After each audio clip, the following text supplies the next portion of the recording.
Welcome to Open Studio on Cape Town TV. We are going to discuss real estate as an investment vehicle. With me, I have Sheldon Arendse from Sheldon Arendse Properties.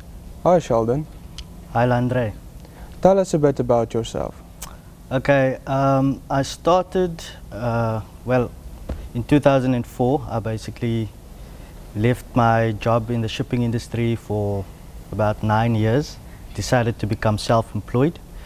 I did a bit of this and that in the shipping industry after, and then I started sending people to the UK on working holiday visas. That was in 2005.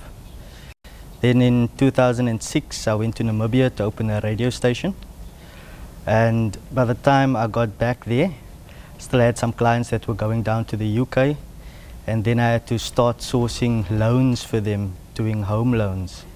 And once I got into the industry in home loans, the bug basically bit me, and that's when I decided to get into real estate. In my career doing real estate, I basically discovered that there was a formula that that most successful people were using with regards to real estate, which actually made them successful and made them seriously rich. So yeah, that's basically what I was, my journey basically into the real estate industry. Why is only 1% of the population going to retire wealthy at the age of 65? Okay, 1% of the world's population will retire wealthy at the age of 65 because they have a passive income of, let's say, 60 to 70,000 rand indexed with inflation over their life expectancy without touching their capital. How come the other 99% won't retire wealthy? I believe they won't retire wealthy because of ignorance. They are financially ignorant, and therefore they basically will keep on doing the same things over and over again, which will not get them onto the path of wealth, because they get their information from the experts, the financial institutions, and they've been conditioned by the same educational system and professional systems. Why are they financially ignorant? Like I mentioned earlier, they are conditioned by the same educational and professional system, where grade 2 is harder than grade 1, so you basically learn to work for your money. Then when you leave school, you get a huge income that basically it dictates your standard of living. But once you retire at the age of 65, that income is no longer there, and you cannot maintain that standard of living. So either you need to go back to work, or you will have to lower your standard of living. So therefore, I believe that because of financial ignorance, people don't know how to let their money work for them, and they've been trained to work for their money, and therefore they become the slave to the system and the slaves to money. Is it because the financial institutions confuse them?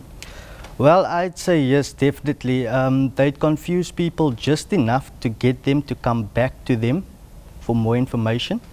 Because where do you get your financial information from financial institutions? They would normally tell you where to invest your money, or basically how to grow your money. They're the ones giving you the financial advice.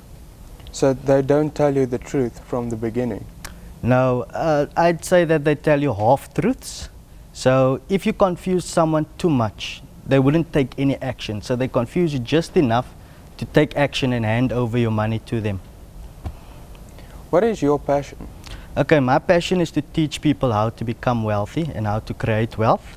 So let's say you had 1,000 rand to invest. Normally you would take it to a financial institution, and the financial institution would tell you how to or where to invest that 1,000 rand. So let's say they give you a growth of, let's say, 12% on this 1,000 rand, and you have another option of investing in real estate, and you put that very same 1,000 rand in a real estate investment, and that gives you 13% growth. So which is the better of the two? Obviously the 13%, but according to whom? According to the financial institutions, because they normally tell you where to invest. But there are certain things that you can do with real estate that you cannot do with the financial institutions packages. So you hand over your money to them and they handle the growth and you sit with all the risk, and you can't tell them what to do with your money basically, because they would laugh at you. But with real estate, you're basically in control.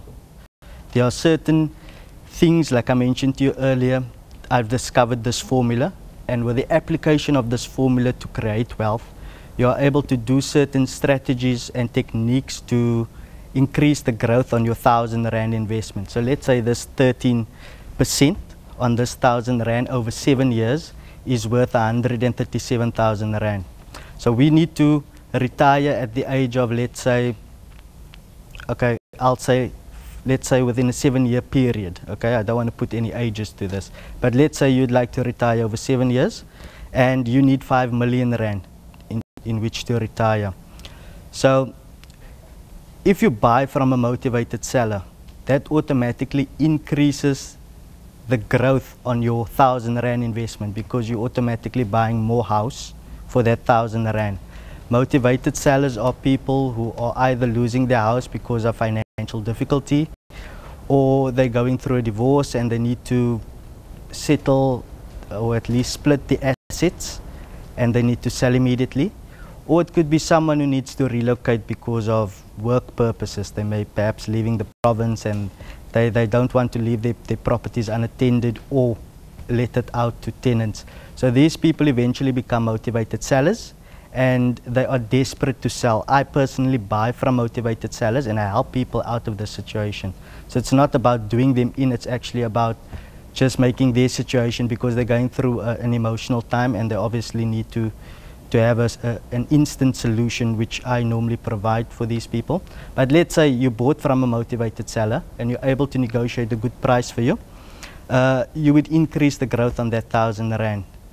Then also, another negotiating skill would be to speak to the financial institutions and ask them to perhaps give you 100% home loan plus the cost. Some of the financial institutions are giving 104% home loans. And also what I've discovered is that people don't negotiate. We're conditioned in this country not to negotiate, which is to our deficit. And everything has an inflated price so that people could walk away with market value basically. So if you went into the shop, the price has been inflated on whatever product. Let's say you bought a can of peas and you'll just go and pay the price that it was advertised at. But let's say you negotiate with the financial institutions to give you a 2% below prime interest rate, which is over a 20-year term, it would have a huge effect on your cash flow on this 1,000 Rand that you're spending, meaning you now need to spend less of that 1,000 Rand, so you're getting more growth on that 1,000 Rand. Okay, so just by applying those strategies, you've increased that 13% growth to 85% growth over the 7-year term on the same 1,000 Rand, and that is now worth 4 million Rand, 4.7 million Rand.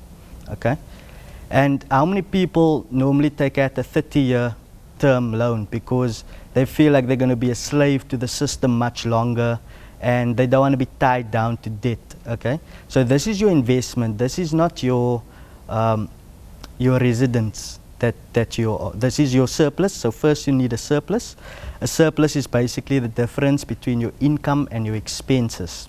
Okay, and that difference is called the surplus. So this 1,000 Rand is purely a surplus that you're using to invest, and you'd normally take your investments or your surplus and give it to the financial institution to invest. Okay, then also by taking this home loan over a 30-year term, meaning you're paying less over a 30-year term, so your repayment is automatically less. What I found is that people buying a property over, let's say it's a 500,000 property, the value, and they're taking out a home loan over 20 years, their income needs to be, let's say, in the region of plus minus 16 or 17,000 Rand. But if they apply for a 30-year term loan, they automatically qualify for about 50,000 Rand more. Okay, so that's a huge difference in terms of growth, capital growth even, on that investment if you're taking it over a longer term. Just by applying that strategy, you have increased that growth on that 1,000 rand over the 7-year term to 105%, and that is worth 14 million rand. So it's the same 1,000 rand, the same term, just getting a better growth by applying certain strategies and techniques, meaning basically you're applying this formula to create wealth. Real estate is a good vehicle to use in which to capture this formula and apply it. But just because you know a formula, like with mathematics, if I know a formula, it doesn't mean I'm going to pass mathematics automatically. I need to know how to apply the formula and get certain results in order to solve a problem. That is when I know that I understand and know how to apply the formula, and that's when I pass my maths. So becoming a wealth creator, being able to create wealth is basically simple mathematics. So this formula, like I said, is easy to apply on real estate because there's certain strategies and techniques. Real estate has 27 variables which affects the growth and the risk of your investment. Normally the financial institutions will tell you the higher the risk, the higher the growth, and that is only applicable to their investments. Like I've mentioned to you now, by minimizing risks, I was able to maximize that growth on that 1,000 rand investment by doing certain strategies, by negotiating a better price, negotiating with the financial institutions. So as you can see, I was minimizing my risk and maximizing my growth. So the formula basically tells you that you need the surplus first, and then you need to maximize or maximize the growth and minimize the risk. And then you also need to be taking the responsibility, because no one else is going to make you rich. Not the financial institutions. They're a business, and they basically will make themselves rich before they make you rich. So you cannot hand over your money to someone else and expect you to become rich. Okay? Then also you need to put in the time and the effort. So you need to take the responsibility, and you need to put in time and effort to make these things work. And that is basically a formula. It's like a recipe for success. How do you create wealth? Okay, like I mentioned to you, by applying the formula, it's not only applicable to real estate investments, you could apply it to business as well. So let's say, for instance, if you were a true investor, you should at least have a 1 rand to invest. Alright? If you got the correct amount of growth over that 1 rand, and that's just an initial investment over, let's say, a 5-year term, and you were able to get a 350% growth on that 1 rand. So for every rand you're putting in, you need to get 350%. That would be a 4.50 rand return, because 1 rand and 2 rand, getting your 2 rand back, that's already 100%. Then getting a 3 rand back, that would be 200%. And then getting a 4 rand back would be 300% with 50 cents, 350% growth. But that 350% growth compounded over a 5-year period would give you over 20 million rand. So as you can see, there's no reason why people can't get rich. And you're not going to learn this information at school. And I believe they can only make money out of ignorant people. That's why the masses have been conditioned to remain ignorant, so that only a select few can become rich.